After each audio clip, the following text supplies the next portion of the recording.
Jedi Survivor has built pretty well on the foundations of Fallen Order, and no doubt one of the best things about the game, as with most Souls-likes, is the range of boss battles you can come across either during the main story or exploring on your travels. Defeating most of these guys will often reward you with something useful, whether it be a perk, ability, or just an extension to the health and force meters. So in this video, I'm going to be taking you through 11 hidden bosses in Jedi Survivor. Guys that you can only find off the beaten track, and may be worth hunting down sooner rather than later to make the most of their unique bonuses. As always, massive thanks to all the supporters over on Patreon for going the extra mile to support the channel. And now, without further ado, let's get to it.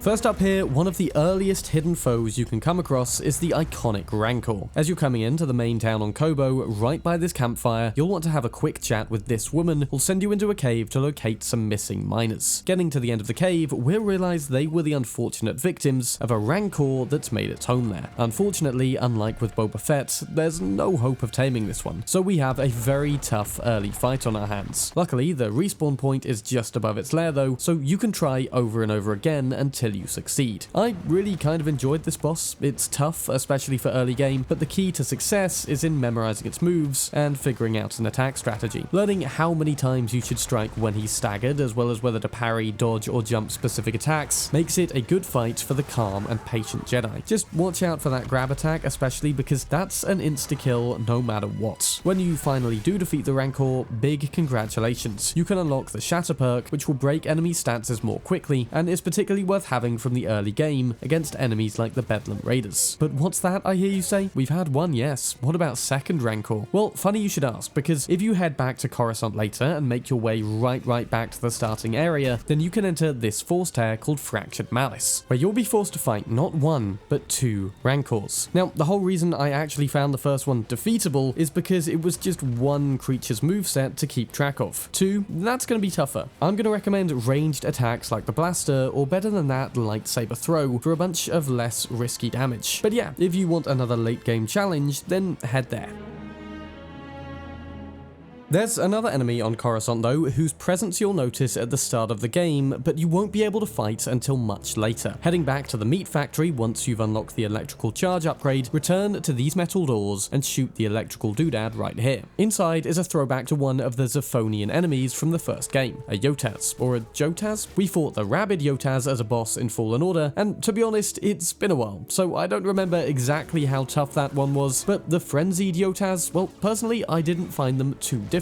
Bearing in mind, it's likely an enemy you'll return to at the end of the game after you're pretty powerful. As with most big bosses, you'll be dodging a lot, so don't get overly greedy with too many attacks at once, and you should be fine. Defeat this one, and inside the chamber it was held, you can get a nice upgrade to Cal's health.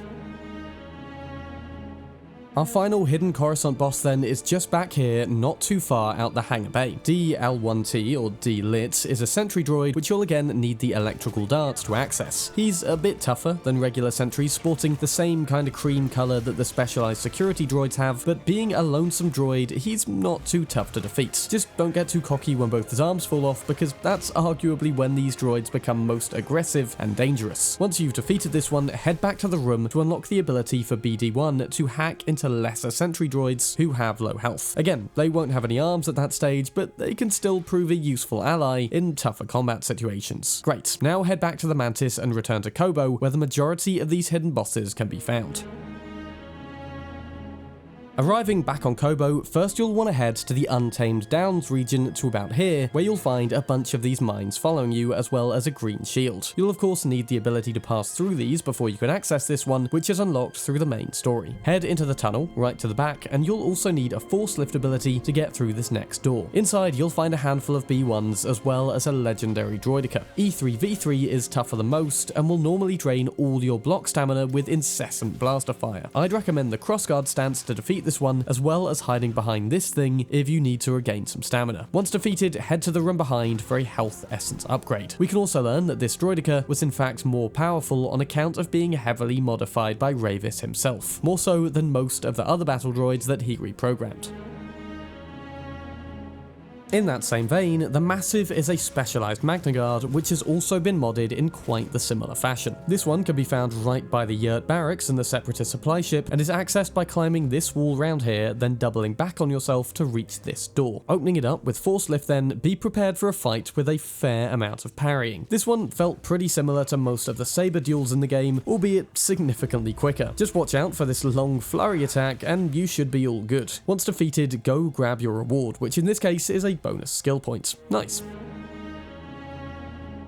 Next, you want to head outside the Separatist ship out into the swamp. The quickest way to access this one, in fact, is to head back to the crash site, unlock this door with force lift, and head down this dark and ominous elevator. I got a bad feeling about this. You can also come across from the swamp though via zip lines. Lift and leap your way across these pillars, and you'll come to the lair of the Mire Terror. Now, I don't know about you, but I found Mogus to be one of the most annoyingly aggressive enemies in the game. So therefore, a legendary one who also brought a friend, well, let's just say it's certainly on the tougher end of these boss fights, that's for certain. Keep your distance, choose opportune moments to strike, throw your lightsaber/sabers, and use its special rock throw attack against it to deal a nice chunk of damage. Defeating the Lovecraftian sounding Mire Terror and its friend, you'll at least be rewarded with a very handy stim upgrade. To be honest, it reaches a point where you just have so many of these that new ones don't matter, and it's a case of not getting caught out or one-shotted, but another one still never hurts. In fact, you may actually be needing this many for the next boss.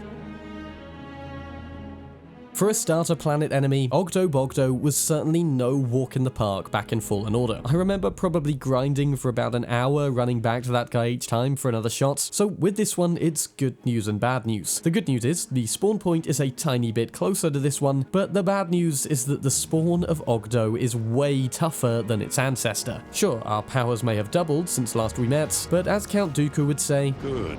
Twice the pride, double the fall. Seriously, unlike the Rancor, I actually had to walk away from this one on Master difficulty and come back once I'd finished the main story. Oggdo Jr. has so many high damage attacks, which are so easy to mess up the dodge on if you dodge too early and obviously too late. It's got a tongue grab, which is an insta-kill, and can't even be turned to your advantage by force freezing. Personally, even after returning, I still lost count of the attempts I made before actually finally winning, which I must say felt incredibly rewarding in the end. Personally, I'd again recommend the dual blade stance and plenty of long distance saber throws, as well as waiting until you've unlocked Force Dash for extra airtime to avoid those deadly attacks. Once Oggdo Jr. is finally down, you can unlock yet another callback to the first game in the form of ponchos, something Cameron Monaghan seems to personally be a big fan of. But the callbacks don't stop there. One last thing you want to do is interact with this frog in Oggdo Jr.'s lair, then head to Doma's shop and interact with this frog, because doing so will unlock a Force Tear, wherein you'll be forced to fight both Oggdo Jr. and Senior at the same time. Good luck with that. That and the two Rancors have got to be the two toughest boss fights in the game, in my opinion.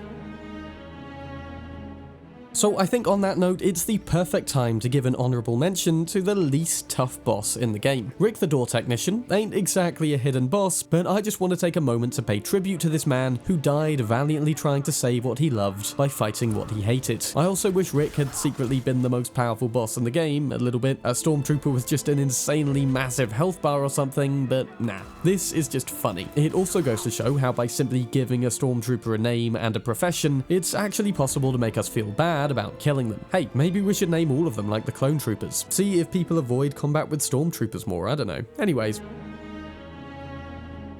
Now you want to come to the Derelict's Dam point on Kobo and use a roller mine to break through this wall. This will bring you up to this area with a liftable door to head through, though I'd recommend activating this elevator shortcut to make your way back quicker, since this next boss is kinda tough and you may die a few times. The Gorocco Matriarch is basically just a really souped up legendary Gorocco with a ton more aggression and unblockable moves. Basically, it's a huge dodge fest, which if you want to get through quicker, it's definitely worth using lightsaber throws on this one, along with a whole bunch of jumping and dodging, of course. Once done, you can grab an extra stim from the same platform, and congratulations, because that one was pretty tough.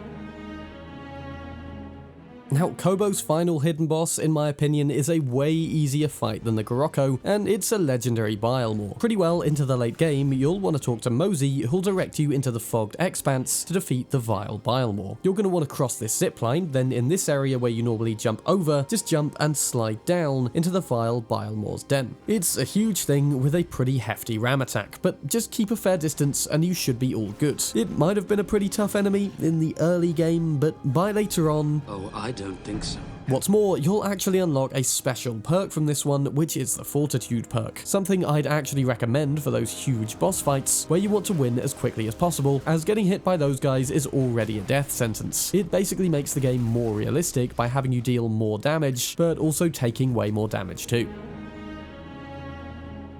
Now, hop back into the Mantis and head over to Jedi, where our final two bosses are located. You'll want to make sure to turn all the graphic settings down to minimum and reduce resolution to 1080p or less here, because Jedi is literally terrible for crashes. At least it was when I made this video. Seriously, it's beyond broken. Anyway, that aside, if you can make it outside and the game is still running, hop aboard a Spammel and ride left of the plains area until you come to this open location. You'll know you're in the right place, because Merrin will refuse to come with you. This you should do on your own.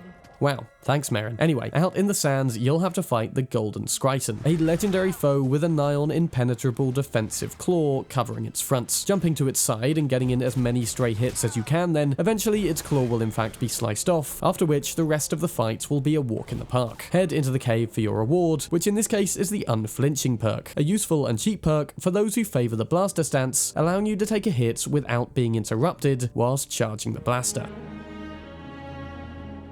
Our final hidden boss then is located just across from the Crypt of Irma meditation point, and you'll be able to see the location you need to reach from here, but accessing it for the first time will involve heading up and around, then down into the crypt behind. Come to this end wall and pull on these 4 pillars to open a hidden door, then once through, activate the shortcut for a quick return should you die. Head up through the tunnel until you come to this chamber, which is home to the Sutaban Alpha, a tougher and more aggressive variant to the regular Sutaban with some pretty unrelenting attacks. Just get used to parrying its large quadruple strike before dodging its unblockable and then throwing your lightsaber, and that should be pretty much all the technique you need for this one. Once defeated, you'll unlock yet another special perk, which this time is the Gambler, a perk which increases your overall XP but no longer allows you to recover XP after death. I guess the only question to using this one is just how often do you die? But let me know in the comments down below if there's any more hidden bosses that I missed, as well as which of these guys was the most rewarding to defeat for you and why. Personally, I'm really enjoying Jedi Survivor. It's got a fantastic story and builds really excellently on the strengths of the previous game. If you haven't bought it already though, then honestly I'd recommend you wait a while, especially on PC. I can't speak personally for consoles, but on PC it performs utterly terribly. I'm not a majorly fussy person when it comes to minor or even really irritating performance drops, but when you're crashing to desktop every 5 minutes simply for trying to run the graphical settings that you've bought top-end hardware to be able to run, well, that isn't exactly fun. I'm playing on a 4080 and in the end had to play half the game on low just to, you know,